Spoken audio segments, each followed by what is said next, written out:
de mambola tsy kopoko na androso ana esony fantatry fa raha tsy tafasikiva de fesiny fasana ihany nefa miandry anay aty antany na paraparana tany samy vovoka ihany valaka ihany miandro manantena andrafanantenana iny faravodilanitra iny to tsy mety ho tongako mihitsy androany amy delira de raha pitso manantena plus mba me place ny asa soratra ny kofa akaiky ny fony la androany amy deka de raha pitso any sava raha pitso amy sorafa ny androany aloha de kopy anao hoe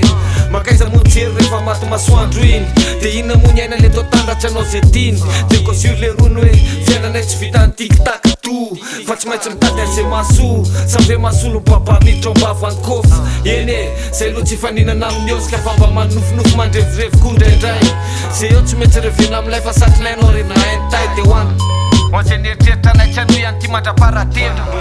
basy mivadika poema mamikiviky mamokofoko fa miodikodina ny tany kirikiro mikofokofoka tsy hay hoe aiza ihany manofinofo mandrevirevy an'zay mba faniriny malahelohelo de valiko rehefa mba miodina sanjiny mamikiviky mamokofoko fa miodikodina ny tany kirikiro mikofokofoka tsy hay hoe aiza ihany manofinofo mandrevirevy an'zay mba faniriny malahelohelo de valiko rehefa mba miodina sanjiny raha posaka amy masoandro falifaly miezaka mafy tsy jalijaly tampitampika eo laha defa lakilaky kelikely eo lovilovy raha riva milevilevy mamimamo mirevirevy de mandeha nirediredry hoaniny manofo be satria te suraka ny rabemy kofa tehana normal nefa todotry ny problème masofa nisy ny poema nafako manakatra ny lanitra andriamanitro iny fiainany kofa tolotra ambonina plateau satria plately vo mahenika ny andro ray de rehefa mba mitsika ny sanjilanay de falifaly zay satria firifily zay re ferifery zay vatokolatra ao anatin'ny tolona firifily zay tondromolotry ny fiarahamonina amty revirevy na andola antseto atao ahoany e zay mbola dola seto mbola mitoboka foana ny fo